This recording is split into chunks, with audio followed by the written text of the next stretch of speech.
mergers and acquisitions that and the impact on immigration could, be a whole separate panel. So I'm not going to get into great detail. Again, the sort of reminder is to have companies assess the impact prior to the merger or acquisition.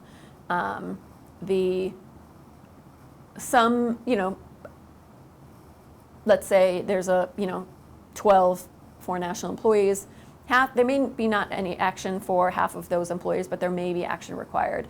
And again, usually the action is required before the change takes place. So it's going to depend on visa type. It's going to depend on where they are in the process. It's going to depend on where they are in the green card process. But there needs to be a pretty thorough analysis of all those different issues.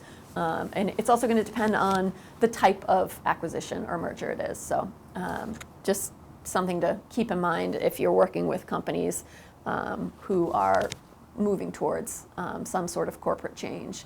The sort of general rule is the nature of the acquisition, and will the acquiring entity assume all assets and liabilities of the old entity.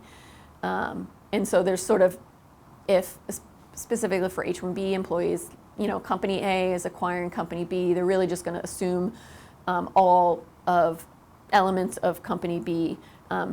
They often don't actually have to file new visa applications for all the H1B employees. You can actually file, essentially it's a brief memo that you can put in the public access file related to the entity change. So, but again, if you wait until after the acquisition, you're going to be required to file amended petitions, because that memo for the public access file has to be done prior to any sort of acquisition. So there can be big consequences and costly ones if you're waiting to do that M&A due diligence.